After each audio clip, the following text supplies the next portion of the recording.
नमस्कार दोस्तों, स्वागत है आपका ज्ञान वृक्ष के इस ऑनलाइन पोर्टल पर। दोस्तों, आज मैं आप लोगों को पढ़ाने वाला हूं ज्योग्राफी, भूगोल। देखिए, भूगोल एग्जाम की दृष्टि से बहुत ही महत्वपूर्ण टॉपिक है। मतलब कहने का है कि यहाँ से बहुत सारे प्रश्न पूछे जाते हैं और ये एक ऐसा सब्जेक्ट है जिस दो भागों में हम लोग डिवाइड करके पढ़ते हैं, जैसे भारत का भूगोल और विश्व का भूगोल। तो आज मैं दोस्तों शुरू करूंगा भारत के भूगोल से, और भारत के भूगोल से ही हम लोग पहुंचेंगे विश्व के भूगोल तक। कई बार किताब अगर आप पढ़ेंगे तो विश्व के भूगोल से शुरू किया जाता है भारत के भूगोल तक, लेकिन मैं स्टार्ट करता हूं भारत के भूगोल से लेकर कहां चलेंगे, विश्व के भूगोल तक। तो हेडिंग डालेंगे आप, बनाएंगे भारत का भूगोल। भारत के परिचय के बारे में सबसे पहले देखेंगे, उसके बाद भारत का भौतिक विभाजन, उसके बाद आपका भारत में जो भी पर्वतें हैं, जो भी नदियां हैं, खनिज संसाधन, इन सब चीजों के बारे में पढ़ेंगे। तो चलिए आइए देखते हैं। सबसे पहले ये देखेंगे कि भूगोल का पिता किसे कहा जाता है। तो देखिए दोस्तों, भूगोल का पिता इरेटोस्थेनीज को कहा जाता है। इसे दिमाग में बैठा लीजिएगा, क्योंकि कभी कभी ऐसे प्रश्न पूछ देता है, जैसे केमिस्ट्री का फादर पूछ देता है, भौतिकी का पिता पूछ देता है, तो वैसे ही भूगोल का, इतिहास का ऐसे पूछ दिया जाता है। तो चलिए शुरू करते हैं। सबसे पहले देखिए, आपको अगर ज्योग्राफी पढ़ना है तो मैप बनाने आना चाहिए। आप अभी से सीख लीजिए कि मैप कैसे बनाया जाता है। भारत का मैप हो चाहे वर्ल्ड का मैप हो। देखिए, अगर हम इंडिया को इस तरीके से देखते हैं कि हमारा भारत है, ये हमारा भारत है। तो देखिए, ये जो हमारा भारत देख रहे हैं, इसकी आकृति वर्तमान की है। मतलब कहने का है कि ये जो आप देख रहे हैं मैप, ये वर्तमान का मैप है। और इसके पहले भारत कैसा था, मतलब भारत बना कैसे। ज्योग्राफी में इन्हीं चीजों का अध्ययन करना होता है। तो देखिए, एक चीज हमेशा याद रखेंगे कि कभी भी आप वर्ल्ड ज्योग्राफी पढ़ेंगे तो उसमें इन सब बातों को बताया गया है। जैसे कि अगर आप स्टडी करेंगे तो आपको मिलेगा कि ये पूरी पृथ्वी है, और शुरुआती दौर में पूरी पृथ्वी पर एक सुपर कॉन्टिनेंट हुआ करता था। सुपर कॉन्टिनेंट कहने का मतलब कि ये आपका एक सुपर कॉन्टिनेंट है, मतलब 7 महादेश जो होते हैं, 7 कॉन्टिनेंट जो है पूरे पृथ्वी पर, वो 7 महादेश एक दूसरे से जुड़े हुए थे। मतलब कहने एक दूसरे से जुड़े हुए थे, और एक दूसरे से जुड़े होने पर इसका नाम दिया गया था पैंजिया। इसे याद रखना है, इसका नाम दिया गया था पैंजिया। पैंजिया। और ये जो एरिया आप देख रहे हैं, ये पूरा एरिया वाटर का है, ये जल से भरा हुआ क्षेत्र है। तो ये पूरा क्षेत्र कहा जाता था पैंथालासा। तो ये पैंथालासा का क्षेत्र है, और ये कौन सा था, पैंजिया। तो सबसे बड़ा कौन होगा, पैंथालासा। मतलब सागरीय क्षेत्र को, जो समुद्री क्षेत्र है, उसे क्या कहा जाता है, पैंथालासा। और जो महाद्वीपीय क्षेत्र है उसे क्या कहा जाता था, पैंजिया। ये सभी महादेश एक ही में थे, और सारे महासागर भी एक ही में थे। मतलब कहने का है कि हम लोग अध्ययन के अनुसार पूरे महादेश को 7 भागों में डिवाइड कर दिए हैं, मतलब 7 भागों में बांटकर अध्ययन करते हैं। और पूरे महासागर को, जितने भी ओशन हैं, उन सभी ओशन को 5 भागों में बांटकर अध्ययन किया जाता है। आप देखेंगे, कभी मैप देखेंगे वर्ल्ड का मैप, तो आपको पता चलेगा कि महासागर एक ही है। मतलब जितने भी महासागर आपको दिखेंगे, उसका सबका जो वाटर है, जो पानी है, उसका जल, वो एक दूसरे से कनेक्ट है। इसका मतलब कि पहले महासागर एक ही हुआ करता था, जिसका नाम क्या था, पैंथालासा। मतलब हम लोग अध्ययन करने के लिए पूरे महासागरों को 5 भागों में डिवाइड किया है, जिसमें से 4 का ही मतलब अस्तित्व है, और एक जो है आर्कटिक, वो क्या है, बर्फ से ढका हुआ है। तो चलिए आइए देखते हैं। अब देखेंगे कि अब इंडिया का अस्तित्व कहां से आया। तो देखिए, ये पैंजिया है, और ये पैंजिया का विखंडन होता है। पैंजिया टूटता है क्योंकि धरती के अंदर मैग्मा है, गरम गरम लावा है, और उसमें संवहनीय तरंगे पैदा होती है। संवहनीय तरंगों के पैदा होने के चलते वो टूट जाता है यहां से, और टूटने के बाद ये दो भागों में डिवाइड होता है। एक का नाम होता है अंगारा लैंड और दूसरे का नाम होता है गोंडवाना लैंड। तो यहीं से बनता है, नीचे से कुछ महादेश बनते हैं, कुछ ऊपर से महादेश बनते हैं और यहीं से बनता है इंडिया। तो हम लोग वास्तविक देखेंगे कि अफ्रीका से इंडिया कैसे बना था, ये वर्ल्ड जियोग्राफी में। मैंने ऐसे ही परिचय दिया कि शुरुआत की जो स्थिति है वो ऐसी है और वर्तमान की स्थिति भारत की कैसे है आपको मैंने पहले ही दिखा दिया है। तो चलिए आइए हम लोग इंडिया के बारे में पढ़ते हैं। ये जरूर याद रखिएगा, ये पूछा जाता है कि सुपर कॉन्टिनेंट को किस नाम से जानते हैं, तो ये पैंजिया के नाम से जानते हैं। और जो महासागरीय क्षेत्र है वो उसे किस नाम से जानते हैं, पैंथलासा। पैंथलासा 71% था, अभी भी है। और पूरा जो सुपर कॉन्टिनेंट था वो कितना था, 29%, जो अभी भी है। अब देखिए, अब सबसे पहले हम इंडिया के बारे में स्टडी करेंगे, इंडिया के बारे में अध्ययन करेंगे। तो देखिए ये हमारा देश है। अगर मैथ थोड़ा सा टेढ़ा हो जाता है तो इस पर ध्यान नहीं देना है। देखिए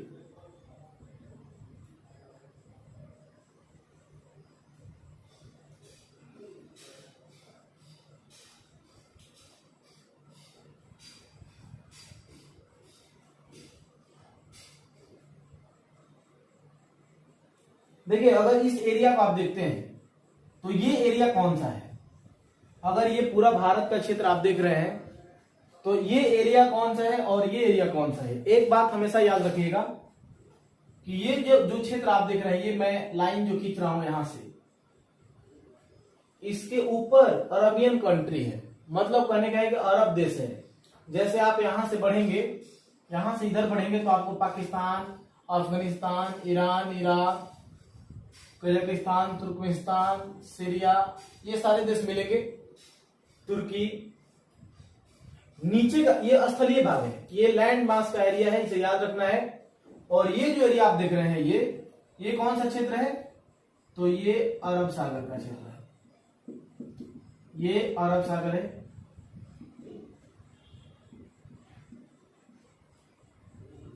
इसे याद रखिएगा, बहुत ही महत्वपूर्ण है। देखिए मतलब भारत जो देख रहे हैं, भारत का जो ऊपर का हिस्सा है इसे नॉर्थ कहा जाता है। क्या कहा जाता है, नॉर्थ। और नीचे का जो हिस्सा है इसे क्या कहा जाता है, साउथ। इधर का हिस्सा ईस्ट है और इधर का हिस्सा क्या है, वेस्ट है। मैं समझाऊंगा आपको कुछ देर में कि आखिर क्यों ऊपर में ही नॉर्थ होता है और नीचे में साउथ होता है। ये मैं आपको समझा दूंगा क्योंकि मैप से रिलेटेड है, वो पृथ्वी के ग्लोब से संबंधित है। तो अभी आप ये समझिए कि पृथ्वी, ये जो इंडिया देख रहे हैं, इंडिया के पश्चिमी हिस्से में इस एरिया को बोलते हैं अरब सागर। और अरब सागर भारत के पश्चिमी हिस्से में स्थित है। देख लीजिए भारत के पश्चिम वाले हिस्से में। और ये जो आप देख रहे हैं हिस्सा, ये कौन सा हिस्सा है दोस्तों, तो ये आपका हिस्सा है बंगाल की खाड़ी। इसको बोलते हैं बंगाल की खाड़ी, बंगाल की खाड़ी, बे ऑफ बंगाल, ये बंगाल की खाड़ी है। अब देखिए, अब यहां पे एक देश पड़ता है, छोटा सा यहां देश पड़ेगा जिसका नाम है श्रीलंका। तो बंगाल की खाड़ी और अरब सागर ये दोनों मिल करके किसका निर्माण करते हैं, हिंद महासागर का। ये याद रखिएगा, ये पूरा एरिया क्या कहलाता है, हिंद महासागर, हिंद महासागर। देखिए सागर और महासागर में क्या अंतर है। देखिए कई सागरों के मिलने से एक महासागर का निर्माण होता है। मतलब कहने का है कि जो हिंद महासागर है इसमें आप देखेंगे तो कई सागर मिलेंगे। जैसे आपको बंगाल की खाड़ी एक सागर है, उसके बाद ये अरब सागर, तो ऐसे कई सागर मिलेंगे। तो महासागर आपको पूरे वर्ल्ड में 5 मिलेंगे। ऐसे अस्तित्व में 4 ही है, तो पूरे वर्ल्ड में माना जाता है कि 5 महासागर है, लेकिन सागर कई मिलेंगे आपको, एक सागर नहीं है, दुनिया में कई सागर है। तो वैसे ही बंगाल की खाड़ी भी एक सागर है और अरब सागर है। अरब सागर कहाँ है, पश्चिम में है, और बंगाल की खाड़ी कहाँ है, पूरब में पड़ता है। इसे ध्यान में रखना है। अब देखिए, अब ये जो एरिया आप देख रहे हैं, ये जो किनारा है, तटीय जो क्षेत्र है, ये पाकिस्तान है। यहां एक देश पड़ता है, इसका नाम है पाकिस्तान। इसका मतलब कि भारत जो है, इंडिया, ये समुद्र के साथ पाकिस्तान से लगा हुआ है। बिल्कुल, इंडिया पाकिस्तान से समुद्र के साथ भी लगा हुआ है और लैंड के सहारे भी है। मतलब कहने का है कि वो स्थलीय भाग से भी लगा हुआ है, ये भी याद रखिएगा। उसके बाद ये जो एरिया आप देख रहे हैं, ये है अफगानिस्तान का, ये अफगानिस्तान का एरिया है। उसके बाद अगर आप यहां से आते हैं और भी ऊपर चले जाइए, मतलब दिख नहीं रहा है, अब देखिए यहां से ये जो एरिया आप देख रहे हैं, ये चाइना का क्षेत्र है। चाइना एक बहुत बड़ा देश है, उसे एशिया का अजगर कहा जाता है। भारत के क्षेत्रफल से लगभग 3 गुना ज्यादा बड़ा है। उसके बाद ये जो एरिया इधर देखेंगे आप, ये म्यांमार है, ये म्यांमार का क्षेत्र है। और यहां जो क्षेत्र आप देखेंगे, ये जो एरिया आप देख रहे हैं, ये है बांग्लादेश। बांग्लादेश, तो इसे ध्यान में रखना है। देखिए, अब आप मैप में देख लिए होंगे अच्छे से कि ये किस देश का है क्षेत्र, पाकिस्तान का। पाकिस्तान के ऊपर अफगानिस्तान, इधर सबसे नॉर्थ में सबसे बड़ा देश कौन सा है, चाइना है। उसके बाद पूरब में, भारत के पूरब में म्यांमार, और यहां पर पाकिस्तान। देखिए, आप सोच रहे होंगे कि हमने तो सुना है कि जो बांग्लादेश है वो पाकिस्तान से लगा हुआ है, तो पाकिस्तान यहां और बांग्लादेश यहां कैसे हो गया। देखिए, बात कुछ पुरानी है, शॉर्टकट में मैं बता दे रहा हूं कि जब भारत की आजादी हुई थी 1947 में, उस समय 2 पाकिस्तान बना था। एक का नाम था पूर्वी पाकिस्तान, जो पश्चिम बंगाल को तोड़ करके पश्चिम बंगाल का जो बंटवारा हो गया था 1905 में, उसी से बना था पूर्वी पाकिस्तान। और एक बना था पश्चिमी पाकिस्तान। आजादी के बाद इस पर पाकिस्तान का अधिकार हो गया था, इस पर पाकिस्तान का अधिकार हुआ था। लेकिन 1971 में इंदिरा गांधी की सरकार जब थी, उस समय इंदिरा गांधी हमारे देश की प्रधानमंत्री थी, तो इंदिरा गांधी ने बांग्लादेश को आजाद कराने में हेल्प कर दिया। मतलब कहने का है कि इसे पाकिस्तान से छुड़ा लिया गया और बांग्लादेश एक स्वतंत्र देश बन गया। तो उस समय से ये बांग्लादेश है। इसकी पूरी कहानी आपको मॉडर्न हिस्ट्री में मिलेगी, आधुनिक भारत का इतिहास जब पढ़ेंगे उस समय मिलेंगे। तो ये आपका पश्चिमी पाकिस्तान हो गया, ये कौन सा हो गया, पूर्वी पाकिस्तान। लेकिन 1971 में ये बांग्लादेश के नाम से जाना जाने लगा और बांग्लादेश बन गया ये। अब देखिए, अब क्या है कि जो पूरब में ये देश देख रहे हैं आप, ये म्यांमार है। तो म्यांमार भी भारत के साथ जलीय सीमा और स्थलीय सीमा दोनों से लगा हुआ है, ये बात याद रखिएगा। देख लीजिए आप यहां से, ये जलीय भाग है, मतलब कहने का जलीय भाग है, ये यहाँ जलीय भाग है और ये स्थलीय भाग है, मतलब कि ये वाटर और लैंड दोनों से लगा हुआ है। उसके बाद ये जो बांग्लादेश देख रहे हैं, ये भी स्थल से भी लगा हुआ है और जल से भी लगा हुआ है। तो अगर आपसे कभी प्रश्न पूछ देगा कि कितने ऐसे देश हैं जो भारत के साथ जलीय और स्थलीय दोनों से लगे हुए हैं, तो आपको आंसर देना होगा 3। कौन कौन, पाकिस्तान, देख लीजिए आप, बांग्लादेश, म्यांमार, 3 ही है, याद रखना है, जो दोनों से लगा हुआ है, जल से भी और स्थल से भी। अच्छा, कुल कितने ऐसे कंट्री हैं जो भारत के साथ लगे हुए हैं। ये मैं जल और स्थल का बात नहीं कर रहा हूं, सिर्फ स्थल का मैं बात कर रहा हूं। सिर्फ स्थल नहीं, मतलब स्थल से लगे हुए हैं। तो देखिए, स्थल से ये भी लगा हुआ है, पाकिस्तान 1, अफगानिस्तान 2, चाइना 3, म्यांमार 4, बांग्लादेश 5 और एक कंट्री छोटा सा यहां पे मिलेगा, यह है नेपाल 6, और एक कंट्री यहां पे मिलेगा आपको, इसका नाम है भूटान। तो इसे याद रखना है, मतलब 7 ऐसे देश हैं जो भारत के साथ स्थलीय सीमा से लगे हुए हैं और 3 ऐसे देश हैं जो भारत के साथ जलीय और स्थलीय दोनों से लगे हुए हैं। इतनी बातें आप समझ गए होंगे। अच्छा, अब देखिए, अब यहां पर देखेंगे हम कि कितने ऐसे भारत के राज्य हैं जो समुद्र से टच करते हैं, मतलब हमारे समुद्र से लगे हुए हैं। अच्छा, इस एरिया का नाम थोड़ा याद रखेंगे। इस एरिया का नाम, ये जो तट है ना, ये किनारा, देखिए जो किनारा होता है, समुद्र से लगा हुआ क्षेत्र होता है, उसे बोला जाता है कोस्टल एरिया। कोस्टल एरिया मतलब समुद्री तट। तो ये जो पाकिस्तान का समुद्री तट है उसको किस नाम से जानते हैं? तो इसे याद रखेंगे, इसे मकराना तट कहा जाता है। इसे मकराना तट के नाम से जाना जाता है। कभी कभी एग्जाम में पूछ दिया जाता है, इसे याद रखना है। और यहां एक स्टेट मिलेगा आपको, यहां पर एक राज्य मिलेगा। इस राज्य का नाम है गुजरात। गुजरात है। गुजरात के बाद यहां पे एक स्टेट मिलेगा, इसका नाम है महाराष्ट्र। महाराष्ट्र। महाराष्ट्र के बाद यहां पे एक स्टेट मिलेगा जिसका नाम है गोवा। आप ध्यान से देखेंगे, अगर आपको लिखावट दिखाई नहीं दे रहा तो मैं बता दे रहा हूं कि ये गुजरात है, ये महाराष्ट्र है, ये गोवा है। गोवा के बाद यहां पे एक स्टेट मिलेगा आपको कर्नाटक। कर्नाटक है। कर्नाटक के बाद यहां पे एक स्टेट है जिसका नाम है केरल। केरल के बाद यहां पर मिलेगा आपको तमिलनाडु। तमिलनाडु। तमिलनाडु के बाद यहां पर मिलेगा आपको आंध्र प्रदेश। तमिलनाडु के बाद आंध्र प्रदेश, और आंध्र प्रदेश के बाद यहां पर मिलेगा उड़ीसा, और उड़ीसा के बाद यहां पर आपको मिलेगा पश्चिम बंगाल। पश्चिम बंगाल। अब देखिए, अब ये बहुत यहां से प्रश्न आता है कि कितने ऐसे भारत के राज्य हैं जो समुद्र को टच करते हैं, समुद्र को छूते हैं। तो पहला गुजरात, उसके बाद महाराष्ट्र, उसके बाद गोवा, उसके बाद कर्नाटक, उसके बाद केरल, उसके बाद तमिलनाडु, उसके बाद आंध्र प्रदेश, उसके बाद उड़ीसा, उसके बाद पश्चिम बंगाल। कितने राज्य हो रहे हैं? 9। याद रखिएगा, 9 स्टेट ऐसे हैं जो कोस्टल एरिया को टच करते हैं। कोस्टल एरिया मतलब समुद्री तट को छूते हैं। तो ये बहुत ही महत्वपूर्ण है, इसे याद रखना है।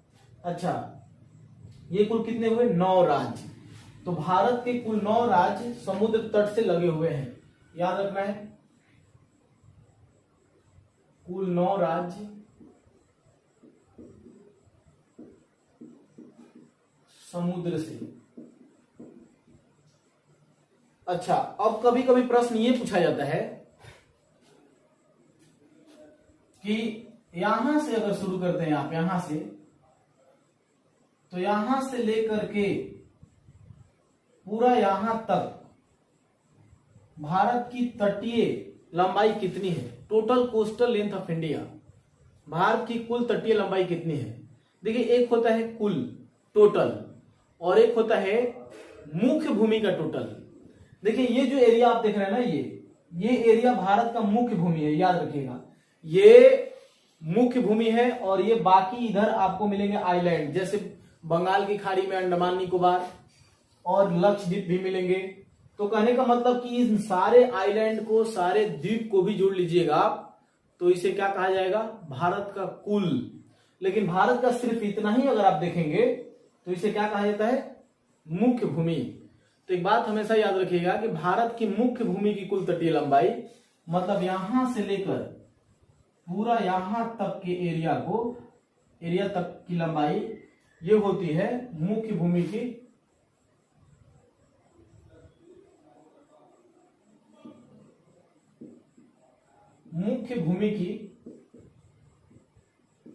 तटीय लंबाई। तो मुख्य भूमि की तटीय लंबाई कितना है?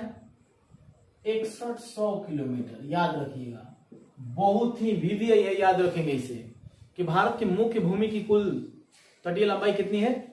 6100 किलोमीटर।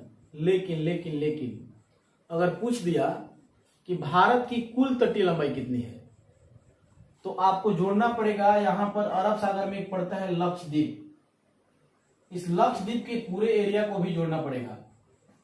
और इधर पड़ता है आपका अंडमान निकोबार द्वीप पड़ता है, इन सभी अंडमान निकोबार के द्वीपों को भी जोड़ना होगा। मतलब इसके भी अपना कोस्टल एरिया होगा, तटीय लंबाई होगा, और इसका भी अपना तटीय लंबाई होगा। दोनों को जोड़ना पड़ेगा। तो इन दोनों को भी जोड़ेंगे तो 6100 में और भी ऐड कर देंगे, तो कुल हो जाता है आपका कुल तटीय लंबाई कुल तटीय लंबाई 7516 किलोमीटर।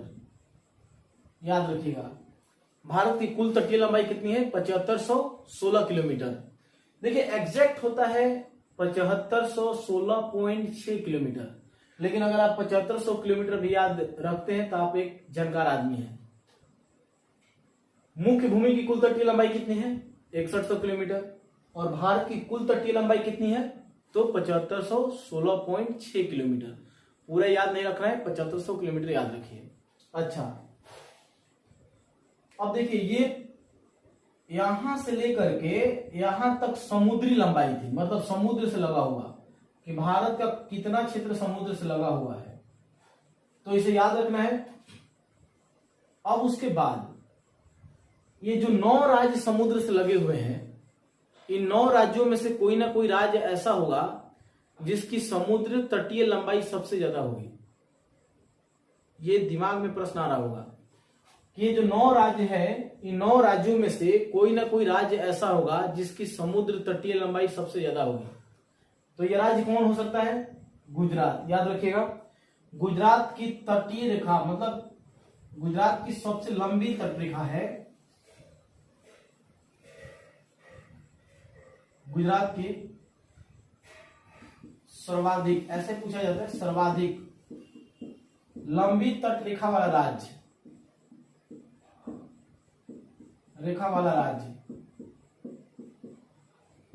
सर्वाधिक लंबी तटरेखा वाला राज्य कौन सा है? तो सर्वाधिक लंबी तटरेखा वाला राज्य है दोस्तों गुजरात। और गुजरात की मतलब लंबाई कितनी है तटरेखा की? 1663 किलोमीटर। इसे याद रखना है, बहुत ही महत्वपूर्ण है, याद रखेंगे। अगर आपसे पूछ देगा कि दूसरा राज्य बताइए जिसकी लंबी तटरेखा है, गुजरात के बाद कौन से राज्य का स्थान आता है, तो गुजरात के बाद कौन सा राज्य आता है? तो आपका आंसर होना चाहिए वहां पर क्या? वहां पर आंसर होगा आपका आंध्र प्रदेश। याद रखिएगा 970 किलोमीटर है। अगर आपसे पूछ देगा कि सबसे कम यानी कि सबसे छोटी तटरेखा वाला राज्य कौन सा है, तो देखिए सबसे छोटी तटरेखा वाला राज्य जो है यह है आपका गोवा। देखिए यहां पर गोवा, तो सबसे छोटी जो है, सबसे छोटी गोवा का है। कितना है? तो मात्र याद रखेंगे 106 किलोमीटर। सबसे छोटी तटरेखा किसका है? गोवा का है। कितना है? मात्र 106 किलोमीटर। अच्छा, अब थोड़ा मैं दिखा दे रहा हूं, ये तो हमारा हुआ जल के बारे में, जलीय भाग के बारे में। हम लोग अभी लक्षद्वीप के बारे में भी पढ़ेंगे आराम से, अंडमान निकोबार के बारे में भी पढ़ेंगे आराम से। पहले हम अपने राज्यों के बारे में देख लेते हैं, तो इसको मैं मिटाता हूं।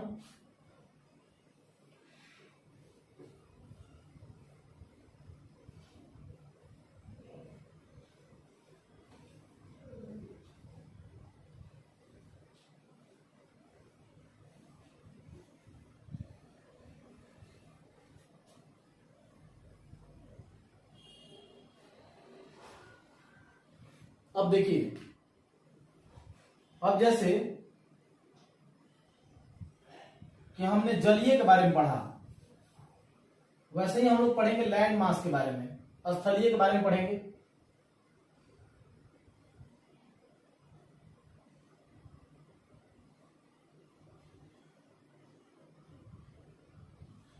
देखिए अब हम लोग 9 राज्यों के बारे में पढ़ चुके हैं, यहां से लेकर के यहां तक जलीय सीमाओं के बारे में मैंने बता दिया है। अब आते हैं स्थलीय सीमा के बारे में। स्थलीय सीमा भी बहुत ही महत्वपूर्ण है, तो देखिए इसे स्थलीय सीमा में यहां से यहां पर एक राज्य मिलेगा आपको, यहां पर आपको एक राज्य मिलेगा जिसका नाम है राजस्थान। राजस्थान राजस्थान के बाद ऊपर में यहां पर एक राज्य मिलेगा जिसका नाम है पंजाब। उसके बाद ये जो एरिया देख रहे हैं आप, ये जम्मू कश्मीर का क्षेत्र है, जम्मू कश्मीर का है, बहुत ही महत्वपूर्ण है क्योंकि यहां पर से आर्टिकल 370 हटा दिया गया है। जम्मू कश्मीर अब राज्य न होकर के 2 केंद्र शासित प्रदेशों में बंट गया है, लेकिन अभी आप इसे राज्य के रूप में ही जानेंगे क्योंकि हम लोग स्टैटिक पढ़ रहे हैं। तो इसे देखेंगे जम्मू कश्मीर। अब देखिए जम्मू कश्मीर का कुछ हिस्सा मैं बता दे रहा हूं। देखिए यहां से लेकर के यहां तक क्या जो कुछ क्षेत्र है ये इसको बोलते हैं पीओके। इस एरिया क्या बोलते हैं? पीओके। मतलब पाकिस्तान से लगा हुआ जो क्षेत्र है इसको बोलते हैं पाकिस्तान ऑक्युपाइड कश्मीर, पाकिस्तान अधिकृत क्षेत्र। तो पाकिस्तान अधिकृत क्षेत्र पीओके की राजधानी कभी कभी पूछ देता है कि पीओके की राजधानी कहां है, तो आपको आंसर बताना होगा मुजफ्फराबाद। याद रखिएगा, बहुत ही महत्वपूर्ण है। मतलब पाकिस्तान ऑक्युपाइड कश्मीर की राजधानी कहां है? मुजफ्फराबाद। यहां लिख दे रहा हूं पीओके की राजधानी, कभी कभी आता है एग्जाम में मुजफ्फराबाद। उसके बाद ये जो रेखा आप देख रहे हैं, ये जो लाइन, जो रेखा आप देख रहे हैं, ये जो है इसको बोलते हैं एलओसी। क्या बोलते हैं दोस्तों? एलओसी। मतलब बोलते हैं line of control. Line of control है ये। और लाइन ऑफ कंट्रोल भारत और पाकिस्तान के बीच की एक लाइन है। और यहां पर ये जो क्षेत्र आप देख रहे हैं ये पीओके का, ये विवादित एरिया है। और ये जो क्षेत्र आप देख रहे हैं ये है सियाचिन ग्लेशियर, सियाचिन। तो अगर आपसे कभी पूछ देगा एग्जाम में कि सियाचिन विवाद किन दो देशों के बीच में है, तो याद रखेंगे सियाचिन विवाद भारत और पाकिस्तान के बीच में है। बहुत ही महत्वपूर्ण, इसे कहीं नोट कर लीजिएगा कॉपी में। बहुत ही महत्वपूर्ण है कि सियाचिन विवाद किन दो देशों के बीच में है, तो भारत और पाकिस्तान के बीच में है। अच्छा, यहां का ये जो एरिया आप देख रहे हैं, ये क्षेत्र, यहां से चाइना एक सड़क निकाल रहा है पाकिस्तान के हेल्प से।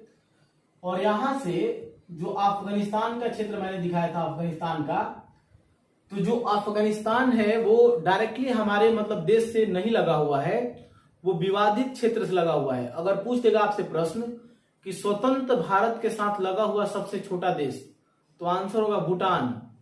अगर जनरली ऐसे पूछ दिया कि भारत के साथ लगा हुआ सबसे छोटा देश, मतलब सबसे छोटी सीमा वाला देश, तो होगा अफगानिस्तान।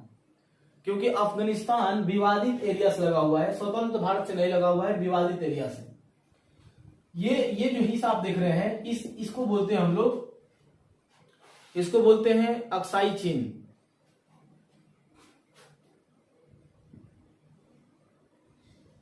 अक्साई चीन है ये वह हिस्सा जिस पर चीन का अधिकार है, उसे बोलते हैं अक्साई चीन। और ये जो लाइन आप देख रहे हैं, ये जो रेखा देख रहे हैं आप, इस लाइन का नाम है एलएससी। मतलब कहने का है कि चाइनीज जो आर्मी है वो यहां से आगे नहीं आ सकती है और इंडियन आर्मी यहां से आगे नहीं जा सकती है। ये एक लाइन बनाया गया है, इसको बोलते हैं लाइन ऑफ एक्चुअल कंट्रोल। इसे याद रखिएगा, लाइन ऑफ एक्चुअल कंट्रोल। अब देखिए ये जम्मू कश्मीर का हिस्सा है। उसके बाद यहां जो ये जो आप क्षेत्र देख रहे हैं ये है हिमाचल प्रदेश। कौन सा है? हिमाचल, हिमाचल प्रदेश है। और ये दिल्ली का क्षेत्र है, ये दिल्ली का क्षेत्र है। उसके बाद ये है आपका उत्तराखंड, यूके उत्तराखंड। उत्तराखंड के बाद ये है यूपी। उसके बाद ये बिहार। बिहार के बाद देखिए दोस्तों, बिहार के बाद ये जो हिस्सा आप देख रहे हैं ये है सिक्किम। याद रखिएगा, बहुत ही महत्वपूर्ण है सिक्किम। अभी हाल ही में भारत और चीन के बीच में डोकलाम विवाद हुआ था। देखिए डोकलाम यहीं पड़ता है, ये डोकलाम का क्षेत्र है। ये एरिया डोकलाम का है, जहां पर भूटान, ये जो एरिया है मैंने बताया था कि ये भूटान का क्षेत्र है। ये भूटान एक देश है यहाँ पर। तो भूटान, सिक्किम और चाइना के बीच में एक क्षेत्र पड़ता है जिसका नाम है डोकलाम। तो डोकलाम विवाद कुछ दिन पहले हुआ था।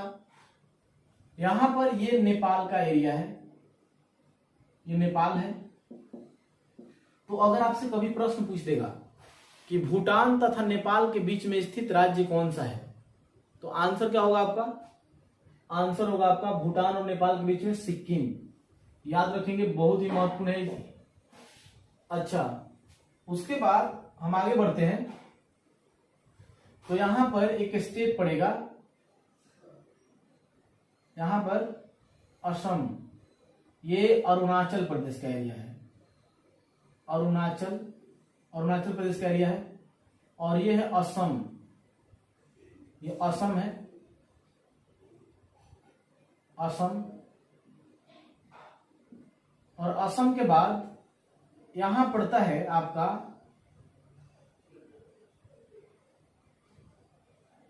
ये एरिया है आपका मेघालय, ये मेघालय है। उसके बाद ये है नागालैंड, उसके बाद ये एरिया है मणिपुर का, मणिपुर। और ये एरिया कौन सा है? मिजोरम, मिजोरम। तो देखिए ये मैं ये बताना चाहता हूं कि भारत के जो इंटरनेशनल बॉर्डर हैं, जो स्थलीय सीमा है, उनसे कितने ऐसे राज्य हैं जो लगे हुए हैं। तो देखिए अब स्थलीय सीमा की बात आती है तो यहां से मतलब कि यहां से तो गुजरात भी शामिल है, ये गुजरात। तो देखिए गुजरात भी पाकिस्तान से लगा हुआ है, गुजरात, राजस्थान, पंजाब, जम्मू कश्मीर, हिमाचल प्रदेश, उत्तराखंड, उत्तर प्रदेश, बिहार, सिक्किम, अरुणाचल प्रदेश, नागालैंड, मणिपुर, मिजोरम। और भी राज्य हैं जैसे यहां पर आपका है पश्चिम बंगाल। तो मतलब कहने का है कि इतने सारे स्टेट हैं जो स्थलीय सीमा से लगे हुए हैं। तो यहां पे पूछा जा सकता है कि भारत की कुल स्थलीय सीमा की लंबाई कितनी है? Total length of land border of India, Bharat की कुल स्थलीय सीमा की लंबाई कितनी है? तो यहां पे याद रखिएगा, भारत की कुल स्थलीय सीमा की लंबाई 15,200 किलोमीटर। यहां से लेकर के पूरा जो जल से नहीं लगा है वो कितना है? 15,200 किलोमीटर। और भारत की कुल जलीय सीमा की लंबाई कितनी थी? तो वो थी कितना? 7516.6 किलोमीटर। भारत की कुल स्थलीय सीमा की लंबाई 15,200 किलोमीटर, याद रखना है। अच्छा, भारत में जल से लगे हुए कितने राज्य थे? तो मैंने बताया था आप लोगों को कि गुजरात, महाराष्ट्र, गोवा, कर्नाटक, केरल, तमिलनाडु, आंध्र प्रदेश, उड़ीसा और पश्चिम बंगाल। भारत में जल से लगे हुए 9 राज्य थे। लेकिन भारत में इंटरनेशनल बॉर्डर को टच करने वाले कितने स्टेट हैं? तो स्थलीय सीमा से लगे हुए राज्य, देश नहीं राज्य, स्थलीय सीमा से लगे हुए राज्य कुल कितने हैं? स्थलीय सीमा से लगे हुए राज्य कुल कितने हैं? तो ये है 17। इसे याद रखेंगे, बहुत ही महत्वपूर्ण है। भारत के समुद्र से लगे हुए 9 राज्य और स्थलीय सीमा से लगे हुए कितने राज्य हैं? 17। याद रखना है, बहुत ही महत्वपूर्ण है। अच्छा, अब मैं कुछ लिंक बता दे रहा हूं जिसे आप याद रखेंगे हमेशा, मतलब वो हमेशा आपको एग्जाम में काम ही करेगा। तो चलिए मैं बता दे रहा हूं, इधर देख लीजिए एक दो बार। देखिए कभी कभी पूछा जाता है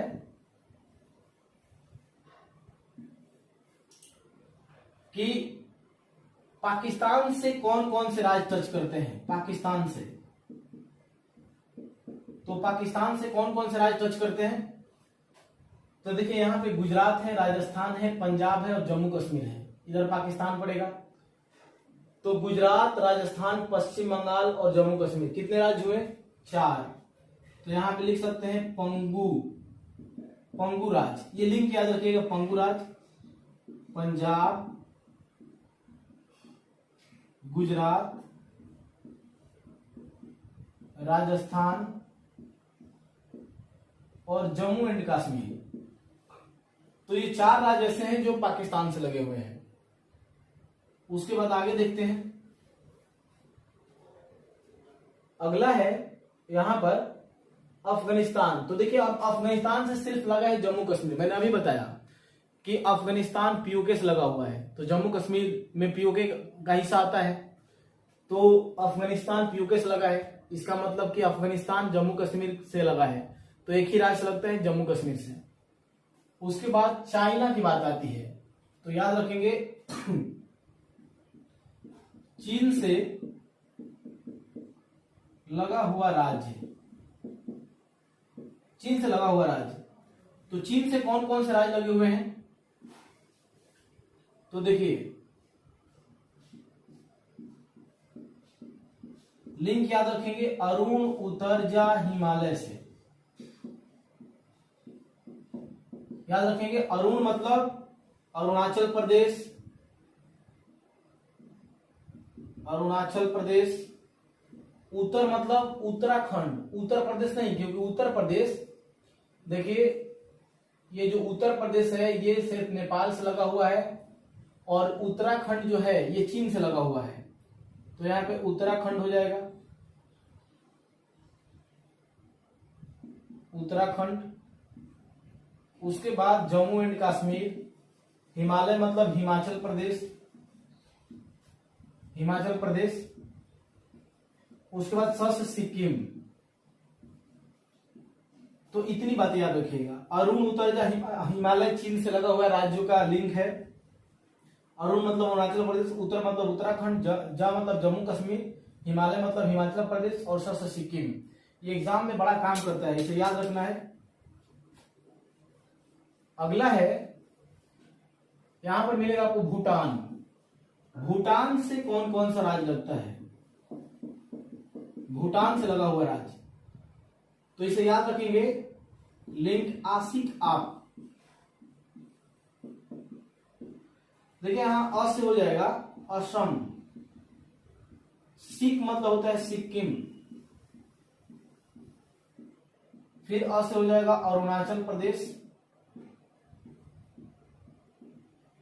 और प से हो जाएगा पश्चिम बंगाल। तो याद रखेंगे पश्चिम बंगाल भी लगा हुआ है इससे। उसके बाद देखिए इधर इस वाले क्षेत्र को देखिए, ये म्यांमार का क्षेत्र है, तो म्यांमार से कौन कौन से राज्य लगे हुए हैं। देखिए म्यांमार से लगा है अरुणाचल प्रदेश, नागालैंड, मणिपुर और मिजोरम, मात्र 4 राज्य याद रखिएगा।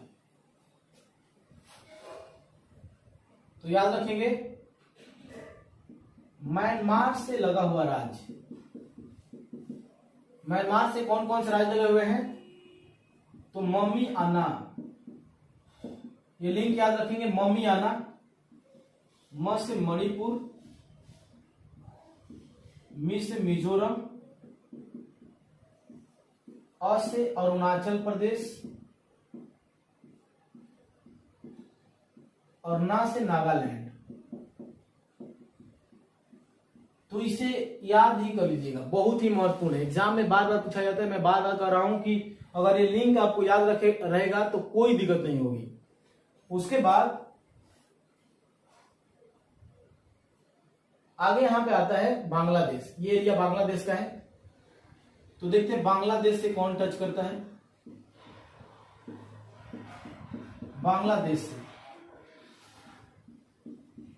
लिंक है आ मित्र बगल में, ये लिंक याद रखिएगा, आ मित्र बगल में। आ मतलब यहां से असम टच करता है, ये असम, असम। उसके बाद मिजोरम, उसके बाद त्रिपुरा, उसके बाद पश्चिम बंगाल, और उसके बाद मेघालय। तो ये सब याद रखिएगा, ये सब लिंक मैंने बता दिया है कि अगल बगल के जितने भी पड़ोसी देश हैं उन सब से कौन कौन से राज्य लगे हुए हैं, और कोई कंट्री नहीं छूट रहा है ना जिससे लगता है हमारा राज्य। अच्छा नेपाल, तो देखिए नेपाल से आप याद रखेंगे, नेपाल से उत्तराखंड, उत्तर प्रदेश, बिहार, बिहार के बाद आपका सिक्किम, और सिक्किम के बाद यहां से पश्चिम बंगाल भी थोड़ा सा टच करता है। तो बस याद रखिएगा, मैप थोड़ा सा अगले क्लास में लेके बैठिएगा, क्योंकि मैप बहुत ही जरूरी है। मैं तो यहां बता ही दे रहा हूं, लेकिन एक बार मैप भी आप देख लीजिएगा, क्योंकि मैप देखने से क्या होता है कि बातें हमारे दिमाग में बैठ जाती है। अच्छा, ये जो मैं लिंक बताया हूं ये बहुत ही महत्वपूर्ण है, इसे आप ध्यान में रखेंगे ही। अच्छा, जो भी बातें इसमें मैंने बताई है उसमें से एक चीज अपने दिमाग में बैठा के रखना कि सबसे ज्यादा म्यांमार से पूछा जाता है कि म्यांमार से लगने वाले राज्य कौन कौन से हैं, म्यांमार से कौन कौन से राज्य लगते हैं। उस वक्त म्यांमार के बाद पूछा जाता है दूसरा भूटान और तीसरा बांग्लादेश। ये तीनों को आप किसी भी तरीके से रट जाएंगे, एग्जाम में पूछा ही जाता है। तो ये मैंने भारत का परिचय दिया है। भारत के लोकेशन के बारे में भी पढ़ेंगे हम लोग कि भारत आखिर कहाँ पड़ता है, भारत किस दिशा में पड़ता है। इससे कि पहले हम लोग द्वीपों के बारे में पढ़ेंगे। अगले क्लास में हम लोग मिलते हैं द्वीपों के बारे में। जैसे भारत के दक्षिण में जहां पानी रहेगा, जहां जलीय क्षेत्र है, उसी एरिया में द्वीप पाए जाते हैं। जैसे मैंने नीचे के क्षेत्र को बताया था कि एक तरफ अरब सागर है, तो अरब सागर में पड़ता है लक्षद्वीप समूह, जिसमें कुल 36 द्वीप शामिल है। और अगले इधर द्वीप में इसमें पड़ता है आपका बंगाल की खाड़ी, और बंगाल की खाड़ी में अंडमान निकोबार द्वीप समूह है, जिसमें कुल 204 द्वीप है। तो अगले क्लास के लिए आप लोग अच्छे से द्वीपों के बारे में पढ़ के आएंगे तो और मजा आएगा। कहीं से नेट से हो सकता है, कहीं से भी सर्च करके आप या किताबों से देख करके आएंगे तो हम लोग अच्छे से पढ़ेंगे। द्वीप बहुत ही महत्वपूर्ण है एग्जाम के लिए, क्योंकि वहां से भी बहुत सारा प्रश्न पूछा जाता है। जैसे मैं दिखा दे रहा हूं एक दो प्रश्न, जैसे कि अंडमान निकोबार की राजधानी पोर्ट ब्लेयर कौन से द्वीप पर स्थित है, ऐसे पूछ दिया जाता है। तो वहां पर क्या होगी, वहां पर तो एग्जाम छोड़ के आप भाग नहीं सकते हैं, क्योंकि 2 घंटा आपको बैठना ही है वहां पर। तो ये सब चीजों के लिए तैयार रहना है। ठीक है, तो मिलते हैं नेक्स्ट क्लास में, नेक्स्ट वीडियो में। तब तक के लिए बाय।